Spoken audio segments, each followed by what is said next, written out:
के अवसर पर अभी आप सब लोग जिनको सुन रहे थे, आपके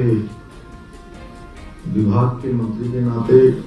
जो लगातार प्रदेश के मत्स्य पालकों की चिंता करते हैं,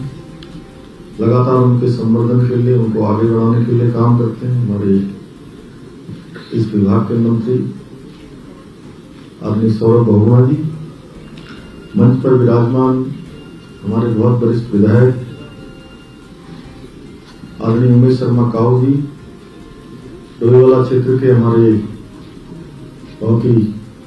जुझारू और कर्मठ विधायक आदरणीय बृजभूषण गैरोला जी, मेरे साथ सचिव के रूप में और अन्य विभागों में और मछली विभाग में, मत्स्य विभाग में और पशुपालन विभाग में लंबे समय से जिन्होंने काम किया है, श्री मीनाक्षी सुंदरम जी, और अभी वर्तमान में जो इस विभाग को आगे बढ़ाने का काम कर रहे हैं सचिव के नाते श्री पुरुषोत्तम जी, मंच पर उपस्थित हमारे सभी अधिकारीगण और इस सभागार में उपस्थित विभिन्न क्षेत्रों से आए हुए सभी हमारे मत्स्य पालक, मत्स्य के क्षेत्र में, कृषि के क्षेत्र में, डेयरी के क्षेत्र में, पशुपालन के क्षेत्र में, सहकारिता के क्षेत्र में काम करने वाले सभी भाइयों एवं बहनों और इस कार्यक्रम में उपस्थित हमारे सभी पत्रकार मित्र, छायाकार बंधु, मैं सबसे पहले तो आज के इस अवसर पर आप सभी को मत्स्य दिवस के अवसर पर बहुत बधाई देता हूँ, बहुत शुभकामनाएं देता हूँ। निश्चित रूप से आज मत्स्य पालक दिवस के अवसर पर जहां हम तेजी से मत्स्य पालन के क्षेत्र में आगे बढ़ रहे हैं, बाहर उत्तरा फिश का भी हमने देखा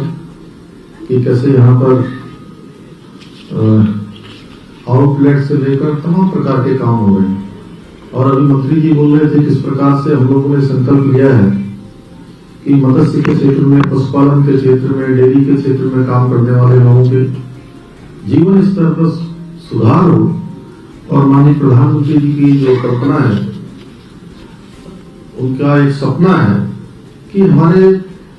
किसानों के क्षेत्र में हो, चाहे डेयरी के क्षेत्र में हो, चाहे मत्स्य पालन के क्षेत्र में हो या पशुपालन के क्षेत्र में हो, हर क्षेत्र में उनका जीवन स्तर ऊपर उठना चाहिए, उनकी आय दोगुनी होनी चाहिए। उसको लेकर प्रधानमंत्री जी ने लगातार देश के लिए बहुत सारी योजनाएं समर्पित की हैं। जहां मत्स्य विकास के कार्यों के लिए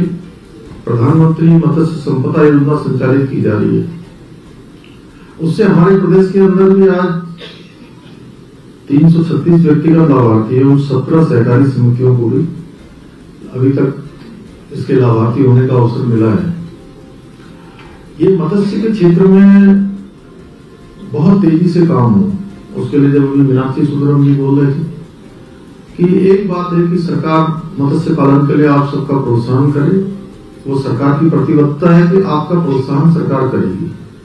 जो भी योजना सरकार कर सकती है वो सब योजना सरकार करेगी। उसके बाद ठीक प्रकार से आप सब लोग उस क्षेत्र में काम करें जिससे कि उसका उत्पादन हो। जो आज हमारा खजानदार जी कह रहे थे कि किसी ने 3 कुंटल, किसी ने 6 कुंटल और किसी ने टनों के हिसाब से मछली का उत्पादन किया है। आने वाले समय में ये उत्पादन हमारा बढ़े, खूब बढ़े, और उसके लिए सरकार जो है आपको अच्छा मार्केट दिलवाने का भी काम करे। मछली पैदा करना एक बात है, और मछली पैदा होने के बाद उसके लिए आपको उचित दाम पर उसका मार्केट मिले, इसकी चिंता भी सरकार के द्वारा की जा रही है और सरकार आगे भी करेगी। भाइयों बहनों, उत्तराखंड में हमारे पास बहुत सारी संभावनाएं हैं। जहां मैदानी क्षेत्र में अलग प्रकार की संभावनाएं हैं, वहां पर मत्स्य पालन के लिए उपयुक्त वातावरण भी है, वहीं पर्वतीय क्षेत्रों में भी बहुत तेजी से हम आगे बढ़े हैं। मैं देख रहा हूं कि बागेश्वर के लीती, सामा, गोविना, टेहरी और ऐसे अनेकों स्थानों से यहाँ पर जब अभी आप सबको मैं यहाँ पर हम लोग प्रमाण पत्र दे रहे थे, तब मैं देख रहा था कि पर्वतीय क्षेत्रों में भी तेजी से इसके विकास को जो है पंख लगे हैं। इन पंखों को उड़ान देने की जरूरत है, इन सपनों को साकार होने की जरूरत है। इसके लिए निश्चित रूप से कहीं ना कहीं हम सब लोगों को भी अपने अंदर एक भाव लाना होगा कि हम हर क्षेत्र में स्कीम लिए। आज आप देखेंगे तो जहां हम मत्स्य दिवस मना रहे हैं, अपने मत्स्य पालक भाइयों को सबको हम लोग यहाँ पर आज उनके बीच में जो उन्होंने अच्छा काम किया उसके प्रोत्साहन के रूप में उनको प्रमाण पत्र भी दे रहे हैं। उनके साथ इस दिवस पर एक उत्सव के रूप में मना रहे हैं। वहीं देश के अंदर करोड़ों करोड़ों लोगों को आज प्रधानमंत्री आवास योजना के अंतर्गत आवास दिलाए जा रहे हैं, आवास दिए जा रहे हैं, सबको पक्की घर पक्की छत दी जा रही है।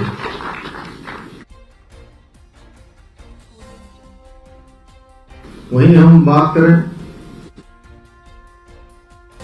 तो हमारे ऐसे 9 करोड़ पूरे देश के अंदर 9 करोड़ माताओं बहनों के आंसुओं को पोंछने का काम, उनके घर से धुआं हटाने का काम भी हमारे देश के यशस्वी प्रधानमंत्री मोदी जी के नेतृत्व में उज्ज्वला योजना से गैस देकर पूरा किया गया है।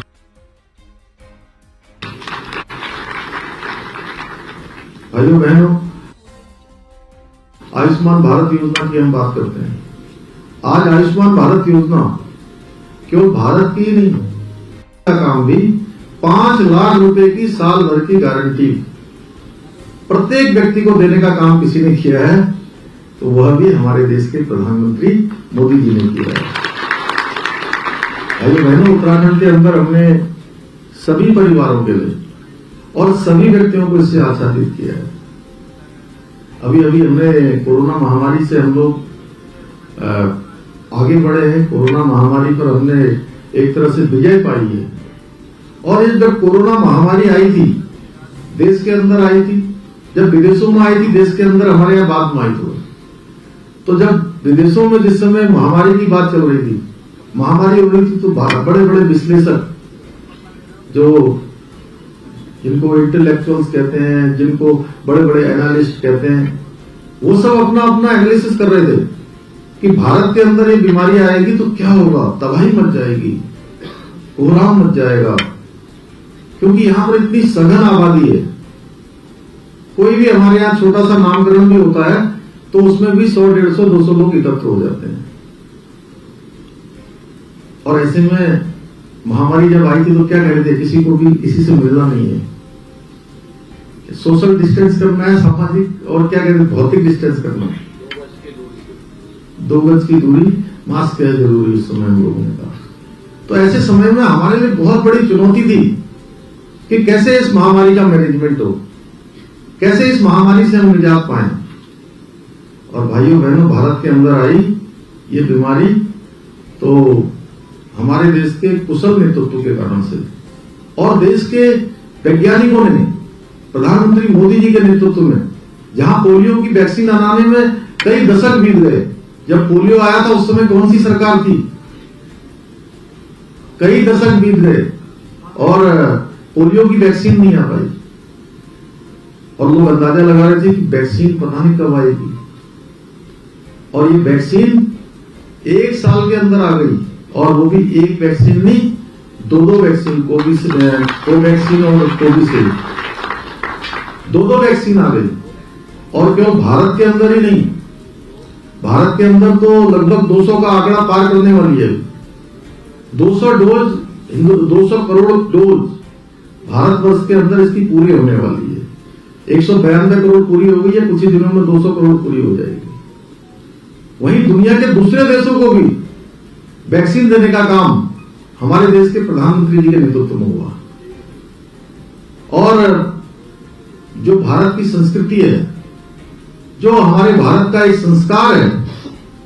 जो हम कहते हैं, जो हमको सिखाया गया है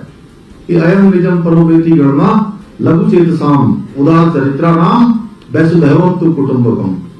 यानी कि ये तेरा है, ये मेरा है, ये छोटा है, ये बड़ा है, ऐसी सोच छोटे चित्त वाले लोग, जो छोटे दिल वाले लोग होते हैं, उनके मन में होता है। भारत की संस्कृति है कि वसुधैवम कुटुंबकम, पूरा संसार अपना घर है, न तेरा है, न मेरा है, न छोटा है, न बड़ा है। इस बात को साक्षात रूप से, प्रामाणिक रूप से हमारे देश के प्रधानमंत्री जी के नेतृत्व में जब दुनिया के दूसरे देशों को भी वैक्सीन देने का काम हुआ, उनको भी वैक्सीन उपलब्ध करवाई गई, जहां दुनिया के एक से एक अमीर देश केवल अपने यहां वैक्सीन नहीं लगा पा रहे थे, जूझ रहे थे, वहां दुनिया के सबसे बड़े देश के अंदर भी वैक्सीन लगी और अपने देश में वैक्सीन लगने के बाद दूसरे देशों को भी देने का काम किया। वहीं दूसरी तरफ जब अन्न की कमी न हो, अब ये कोरोना आ गया, जब कोरोना आ गया तो लोगों के मन में होगा कि अब कोई रिक्शा चलाने वाला है, कोई ठेला चलाने वाला है, कोई दिहाड़ी मजदूरी करने वाला है, छोटे छोटे काम करने वाले हैं, अब उनका घर परिवार कैसे चलेगा? ये बड़ी चिंता का विषय हो गया कि उनके घर में चूल्हा कैसे जलेगा। तो भाइयों बहनों, ऐसे समय में प्रधानमंत्री जी मोदी जी ने गरीब कल्याण अन्न योजना चलाई और हमारे देश के अंदर 80 करोड़ लोगों को जो भूतों न भविष्यति, इससे बड़ा काम हो ही नहीं सकता। 80 करोड़ लोगों को 2 जून की रोटी की कमी न पड़े, उनके घर का चूल्हा बंद न हो, किसी को भूखे न सोना पड़े, उसके लिए उन्होंने गरीब कल्याण अन्न योजना के माध्यम से 5 किलो राशन और अन्य चीजें उपलब्ध करवाने का काम मार्च 2020 से लेकर अभी तक लगातार चल रहा है। 2 सालों से भी अधिक समय हो गया है और लगातार ये योजना चल रही है। ऐसे अनेकों काम आज देश के प्रधानमंत्री जी के नेतृत्व में हो रहा है। भाई बहनों, उत्तराखंड के अंदर भी हम लोगों ने तय किया है कि जो प्रधानमंत्री जी एक वर्क कल्चर लाए हैं, जो आज एक कार्य संस्कृति लाए हैं कि हम किसी भी क्षेत्र में हम ईमानदारी से काम करेंगे तो हम उस क्षेत्र में अपने श्रेष्ठ को प्राप्त करेंगे, यानी कि हम सबसे आगे जाएंगे, हम लाइन में सबसे आगे होंगे, सबको दिशा दिखाने का काम, रास्ता दिखाने का काम हम करेंगे। हम लोगों ने संकल्प लिया है, विकल्प रहित संकल्प, कि उत्तराखंड के अंदर भी हम विकल्प रहित संकल्प के आधार पर जो समाज के अंतिम छोर में खड़े हुए लोग हैं, जिन तक शासन नहीं पहुंच पाता है, सरकार की सुविधाएं नहीं पहुंच पाती है, उन तक सुविधाओं को पहुंचाने का हमने संकल्प लिया है। और ये संकल्प है हमारा कि हर विभाग, माननीय मंत्री जी ने अभी मुझसे चर्चा करी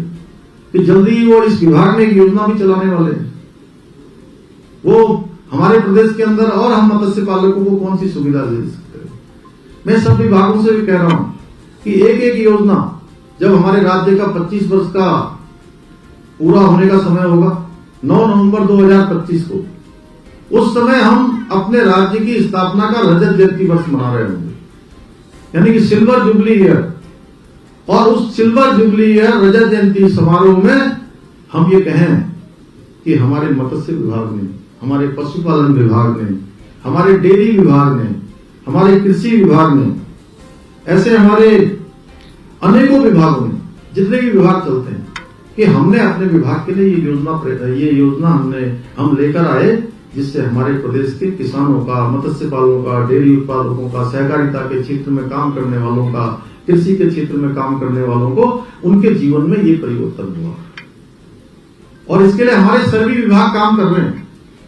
जल्दी 1 महीने के अंदर सब लोग अपना रोड मैप बना लेंगे। और मैं चाहता हूं कि आप लोगों ने बड़ा अच्छा काम किया है। मत्स्य के क्षेत्र में भी हम एक क्रांति करेंगे, एक क्रांति का आगाज, जो हमने अभी बजट बनाते समय जिसकी सोच, जिसमें हम लोगों ने लोगों से संवाद किया था, और उस संवाद में से कुछ विषय आए थे, कुछ चीजें आई थी, उसके आधार पर हमने बजट भी बनाया है। उसी के आधार पर हम चाहते हैं कि हमारा राजस्व बढ़े, हमारे यहाँ का उत्पादन बढ़े,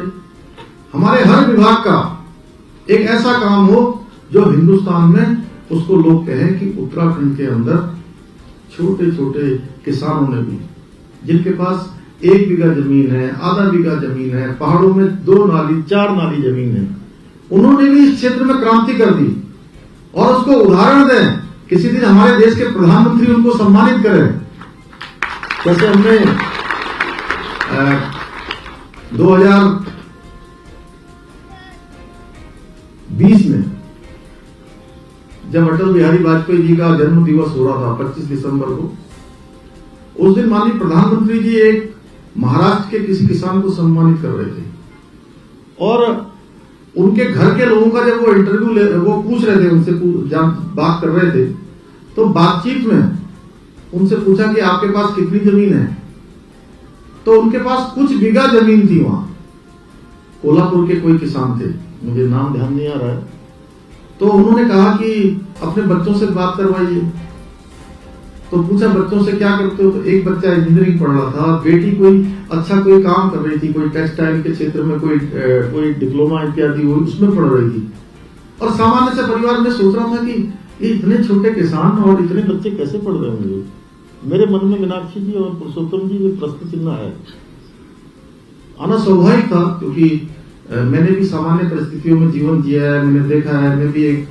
फौजी का बेटा हूँ, सैनिक का बेटा हूँ, तो वो सब चीजें हमने देखी है। और किसान का भी बेटा हूँ मैं, किसानी भी मैंने देखी है, छोटी बड़ा किसान नहीं, छोटा किसान, 5 एकड़ वाले 10 एकड़ वाले जो होते हैं।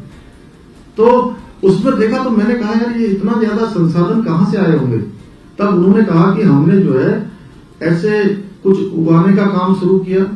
और उसका हमने पूरा क्लस्टर बनाया, 100 किसानों को उनके साथ जोड़ा। उसके बाद मंडी वालों से बात करी, जो उसके जो बड़े होलसेल में जो खरीदारी करने वाले हैं उनसे बात करी। उनसे बात करने के बाद उन्होंने कहा कि मुझे भी फायदा होता है, मैं इसका मीडियम बना, माध्यम बना, बीच का सेतु का काम मैंने किया, एक क्लस्टर बनाकर, और किसानों को भी फायदा हुआ। तो इसलिए अगर हम सब लोग भी ये प्रयास करें, आज का कार्यक्रम केवल औपचारिक कार्यक्रम नहीं है, ये कार्यक्रम में जिन को भी हम लोगों ने सम्मानित किया है, आप सबका हमने यहां से आज प्रोत्साहन किया है कि आप लोग और मजबूती से इसको बिल्कुल पकड़ के आगे बढ़ेंगे और स्वयं तो इस काम को आगे बढ़ाएंगे। देखिए, स्वयं के साथ साथ दूसरे लोगों को भी इससे जोड़कर रोजगार और स्वरोजगार के क्षेत्र में जो हम लोग चाहते हैं कि हम आत्मनिर्भर बने, उस दिशा में आपका बहुत बड़ा योगदान होगा। और कई बार कहते हैं कि जो ज्ञान खुद को प्राप्त हो जाता है, उस ज्ञान को सीमित रखेंगे, यानी कि अपने तक ही रखेंगे, तो ज्ञान एक दिन समाप्त हो जाएगा, आपके साथ ही समाप्त हो जाएगा। वो अगर ज्ञान को बढ़ाते जाएंगे तो वो एक पीढ़ी से पीढ़ी, एक से दूसरे को, दूसरे से तीसरे को, चौथे को जाएगा, तो निश्चित रूप से आपको एक दिन जरूर संतुष्टि का भाव आपके मन में आएगा। वो इसलिए आएगा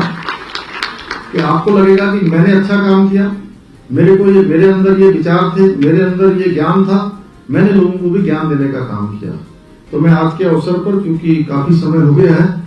बोलने के लिए मेरे पास बहुत है, अगर बोलना चाहूं तो मैं 2-3 घंटे बोल दूंगा आपको। तो इसलिए मैंने जो संक्षेप में आप सबके बीच में अपनी बात रखने का प्रयास किया है, और हम लोग कोशिश करेंगे कि आपके सपनों का उत्तराखंड बने और प्रधानमंत्री जी का आत्मनिर्भर जो भारत का कथन है, वो कथन सच करने में हम एक, उत्तराखंड छोटा राज्य है, एक गिलहरी की भूमिका, जैसे भगवान राम जब राम सेतु का निर्माण कर रहे थे, तो गिलहरी भी लोटपोट होकर अपने शरीर को भिगाकर कभी समुद्र में डुबकी लगा के अपने को गीला करती थी, फिर आकर जो है वो बालू पर लेटती थी, और बालू जो छिद्र जो बंद नहीं हो पा रहे थे, उन छिद्रों को बंद करने का काम कर रही थी। तो हम लोग भी एक नए भारत के निर्माण में, जो आत्मनिर्भर भारत, नया भारत, वैभवशाली भारत, शक्तिशाली भारत, गौरवशाली भारत माननीय प्रधानमंत्री जी बनाना चाहते हैं, उसमें हमारा भी उत्तराखंड का भी योगदान होगा, और उसमें आप सबकी बहुत बड़ी भूमिका होगी, स्वयं के लिए भी और प्रदेश के और देश के लिए भी। इन्हीं शब्दों के साथ मैं आप सबका बहुत अभिनंदन करते हुए, बहुत शुभकामनाएं देते हुए कि अभी ये प्रधानमंत्री मत्स्य संपदा योजना की तर्ज पर जल्दी ही, जो मैंने कहा कि मुख्यमंत्री मत्स्य संपदा योजना प्रारंभ की जाएगी, इसकी मैं घोषणा करता हूं। और मत्स्य पालन को कृषि का दर्जा प्रदान करते हुए विद्युत दर कृषि